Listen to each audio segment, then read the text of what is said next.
Hi friends, this is Bharti from Englishtuber channel and I welcome all of you to our channel, and today our special guest is there here, none other than K.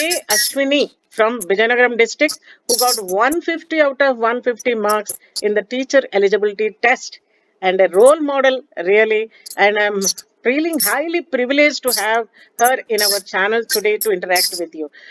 Ashwini, namaste and good afternoon to you.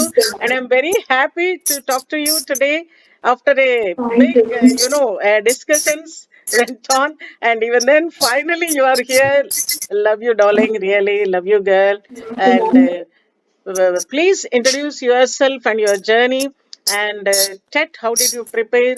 And also, what tips you can give to the previous students who are preparing for TET?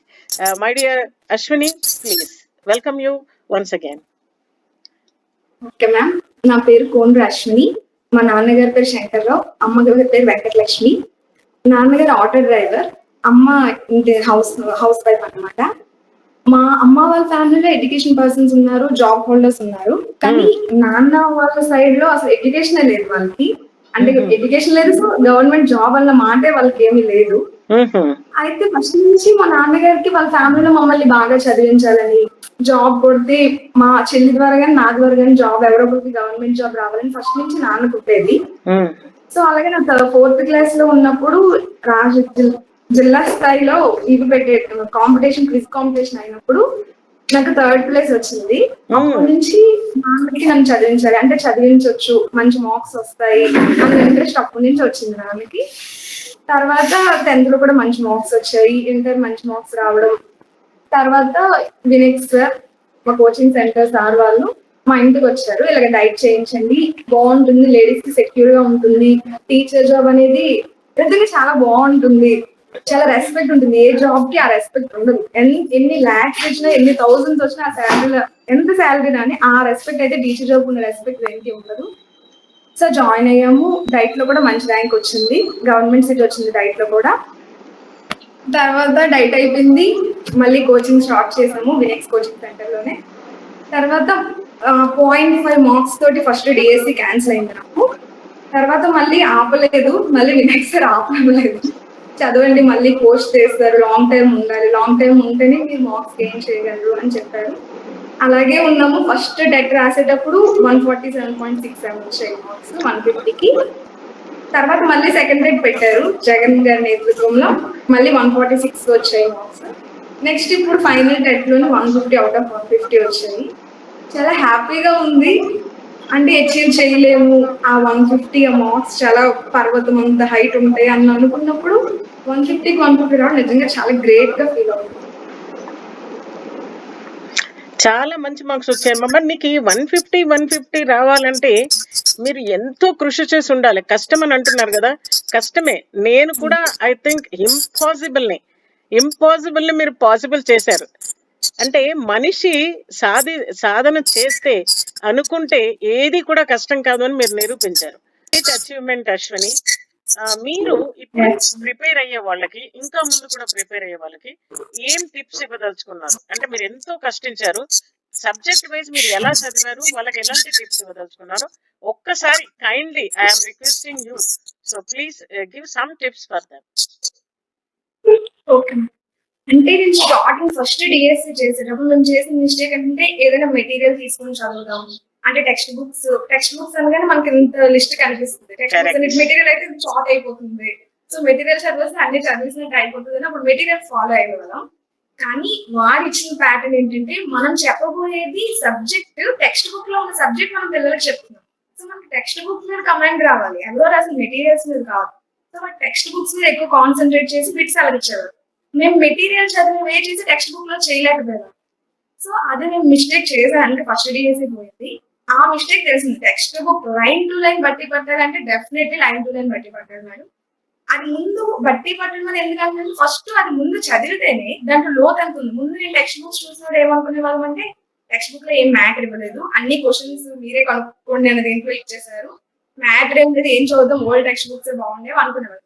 కానీ చదివిన తర్వాత అందులో ఎంత meaning ఉందో, ఎంత depth గా చదవాలో అనేది టెక్స్ట్ బుక్స్ చదివిన తర్వాత అర్థమైంది. సో ఎవరికైనా ఇచ్చిన సజెషన్ ఏంటంటే ఏ మెటీరియల్స్ ఇస్తున్నారు అనేసి. మనకి టైం తక్కువ ఉందని కూడా మీకు ఎంత టైం తక్కువ ఉంటే ఎంత వే టెక్స్ట్ బుక్స్ మనం క్లోజ్ చేయగలం అన్నది చేసుకుని టైం టేబుల్ వేసుకొని చదవాలి తప్ప టెక్స్ట్ బుక్ మాత్రం నెగ్లెక్ట్ చేసే అసలు నెగ్లెక్ట్ చేయకూడదు text books. Only text books pin to pin ఏది మిస్ చేయకూడదు. ఇది పాయింటా ఇది బిట్టా ఇస్తారంటే డెఫినెట్లీ ఇస్తారు, అదే బిట్ ఇస్తారు. అది బిట్ కాకపోతే టెక్స్ట్ బుక్ లో బెటర్ కదా మేడం. సో కాబట్టి టెక్స్ట్ బుక్స్ దాటైతే ఎవ్వరూ ఏం ఆలోచన చేయకూడదు. Text books line to line చదవాలి అండ్ మెథడ్స్ కూడా డ్రాఫ్ట్ లైన్ టు లైన్ ఇస్తున్నారు మేడం. మొన్న టెట్ కి కూడా మాకు మేము అనుకునే వాళ్ళం డ్రాఫ్ట్స్ ఏముందో మామూలుగా మెథడాలజీ మనం చెప్పిన వే ఉంటుంది కదా, అంత కష్టమే కూడా అనుకున్నాం. కానీ నా పేపర్ లో నేను ఫేస్ చేశాను methodology tough bits line to line ఇచ్చారు. ఇది కూడా మెథడ్స్ కూడా లైన్ టు లైన్ ఇస్తాడా అనుకున్నాను, కానీ మెథడ్స్ కూడా నీట్ గా అలాగే ఇచ్చారు మేడం. కాబట్టి మెథడ్స్ అయితేనేమి మన చేతిలో ఉన్నట్టు మనం మార్క్స్ గెయిన్ చేసేది ఏంటంటే మెథడ్స్ కానీ టెక్స్ట్ బుక్స్ కానీ ఇవి మాత్రం మనం అస్సలు వదలకూడదు. పిన్ టు పిన్ అవి చదివాలి. నెక్స్ట్ ఫర్దర్ మ్యాథ్స్ అయితే అలాంటివి మనం ఏమైనా మెటీరియల్స్ చేసినా అలాంటివి చేసుకోవచ్చు. కానీ ముందు టెక్స్ట్ బుక్స్ దాటైతే ఎవరు ఏం ఆలోచన చేయకూడదు. Very good. అంటే ఇప్పుడు మీకు ఇన్ని సబ్జెక్ట్స్ ఉంటాయి కదండి, మనకు కంపల్సరీగా ఇంగ్లీష్ ఉంటుంది, తెలుగు ఉంటుంది, సైకాలజీ ఉంటుంది, మ్యాథ్స్ కూడా ఉంటుంది. మరి వీటి అన్నిటిని మీకు ఏ సబ్జెక్ట్ ఎక్కువ డిఫికల్ట్ అనిపించింది, ఏ సబ్జెక్ట్ ని ఎలా చదవాలనుకుంటున్నాం? మ్యాథ్స్ చాలా మంది టఫ్ గా ఫీల్ అవుతారు, అలాగే సైకాలజీ చదువుతున్న కొద్ది మర్చిపోతాం అనుకుంటారు. సో వాటిలో మీరు ఏ టిప్స్ పాటించారు? డెఫినెట్లీ మ్యామ్, నాకైతే ఇంగ్లీష్ చాలా టఫ్ గా అనిపిస్తుంది. ఎవరికైనా అనిపిస్తుందేమో, నాకు కూడా ఇంగ్లీష్ అయితే టఫ్ అని అనిపిస్తుంది. కానీ మా సార్ ఇంగ్లీష్ టీచ్ చేస్తారు. మెయిన్ టెక్స్ట్ బుక్ లో ఉన్నవి ఏంటనే ముందు టెక్స్ట్ బుక్ అంతా కంప్లీట్ చేయిస్తారు. సార్ ఎలా చదివితే అదైతే ముందు ఫాలో అయిపోతాం మేము. అంటే మంచి టైం టేబుల్ వేస్తాం, మమ్మల్ని అందరినీ కూర్చోబెట్టి డిస్కస్ చేసి మనం ఎన్ని గంటల్లో చదవగలము, దేనికి ఎంత టైం కేటాయిస్తే అది ఆ టైంలో ఫినిష్ అవుతుంది, అవన్నీ టైం టేబుల్ వేస్తారు. దాని ప్రకారం అయితే చదువుతాము. అలా అలా కంప్లీట్ అవుతుంది మేడం. మాకు ఇచ్చిన పీరియడ్ లో ఇది ఫుల్ కంప్లీట్ అవుతుంది. దానికి తోడు మనం ఒకసారి చదివేసాం కదా, నాలెడ్జ్ వచ్చేసింది కదా వదిలేస్తే డెఫినెట్లీ అది బ్రెయిన్ లో అయితే ఉండదు మేడం. అన్ని చదివినప్పుడు అన్ని దగ్గర అవన్నీ ఎగిరిపోతూ ఉంటాయి. కాబట్టి ఒక్కసారి చదివింది ఒక 3 సార్లనే రివిజన్ అవ్వాలి. రివిజన్ లేకపోతే మరి అవి బిట్ మనం చేయలేము మేడం, ఎంత అర్థం చేసుకుని బిట్స్ అయినా. So revision must important. Psychology ఏం చేశారు? సైకాలజీ డ్రాప్స్ చదివాం మేడం. డ్రాప్స్ ప్లస్ ఇంకా మేము మెటీరియల్స్ తయారు చేసుకున్నాము, అవి కూడా మేము ప్రిపేర్ అయ్యాము. ఓకే, మీరు ఇప్పుడు ఎస్జిటి ఎస్ఏ 2 పోస్టులు ఉంటాయి కదండి, పేపర్ 1, 2 అని ఉంటుంది కదా మనకి. అంటే ఎస్జిటి సెకండరీ గ్రేడ్ టీచర్స్ అని, మళ్ళీ ఎస్ఏ అసిస్టెంట్. మీరు దేని గురించి కష్టపడుతున్నారు ఇప్పుడు? ఏది అవ్వాలని మీ మనసులో కోరుతుంది? SGT madam, secondary grade teacher. ఓ, అక్కడే అవ్వాలి. ఎందుకు మీరు ఎస్ఏ కాదు? అందరు ఎప్పుడు ఏమెట్ హై అంటారు కదా, మీరు ఎస్జిటిని ఎందుకు కావాలనుకుంటున్నారు? అంటే చిన్న పిల్లలతో ఉండేదే బాగుంటుంది కదా. ఓ, so nice of you, so nice of you. Very good, very good. మరి మీరు ఇప్పుడు చక్కగా చెప్పారు. అలాగే మీరు డిఎస్సికి ఎలా ప్రిపేర్ అవుతున్నారు ఇప్పుడు?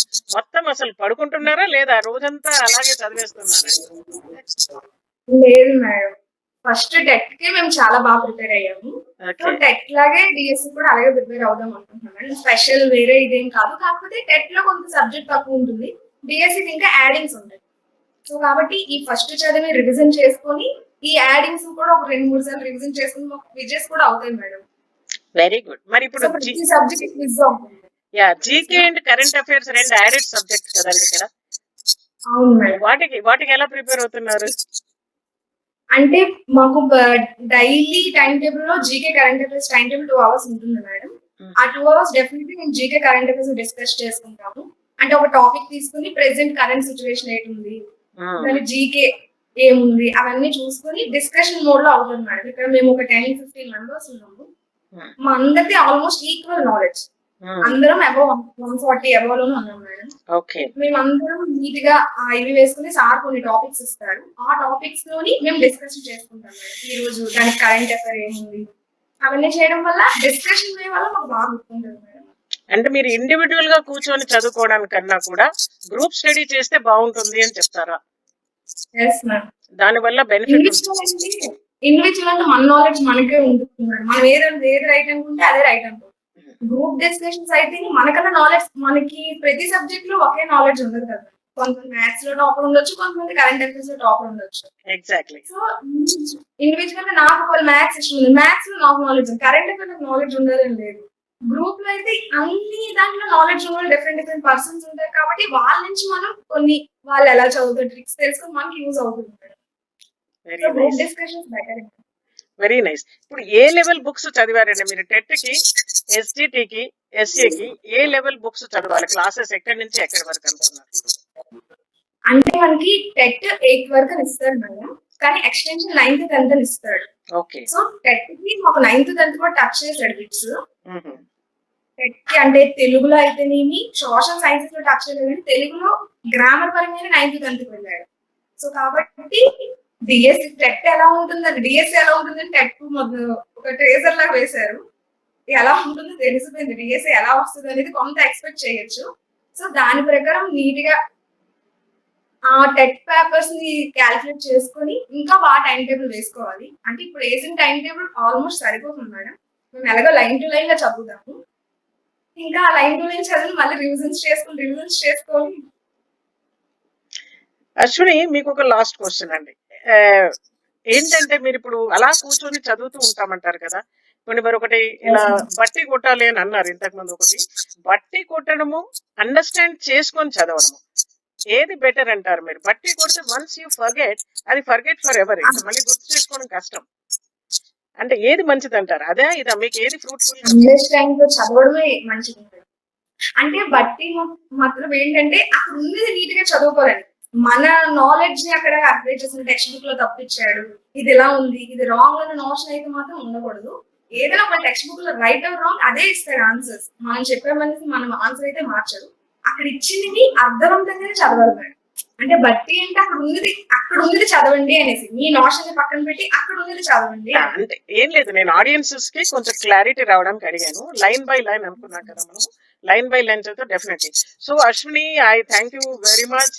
And wherever your parents are there, convey my sincere regards to them. They are really lucky people to give birth to such a nice girl. And whoever taught you, the teachers behind your victory, my congratulations to them and my all the best to them. Definitely they are going to nurture you as again grade 1, that is state ranker in DSC2, and I wish you all the best for DSC2. All the best, dear Ashwini. Thank you so much for obliging me. Thank you so much. My dear viewers, ఇలాంటి మంచి content కావాలన్నా, పరీక్షలకు tips tricks ఎలా చేయాలి అనేది కావాలన్నా కూడాను, ఇంగ్లీష్లో ధారాళంగా మాట్లాడాలని అనుకున్నా కూడాను మా ఛానల్కు సబ్స్క్రైబ్ చేసుకోకపోతే చేసుకోండి. మీకు ఇష్టమైతే ఒక లైక్ చేయండి, కామెంట్ చేయండి, షేర్ చేయడం మాత్రం అస్సలు మర్చిపోకండి. Thank you so much.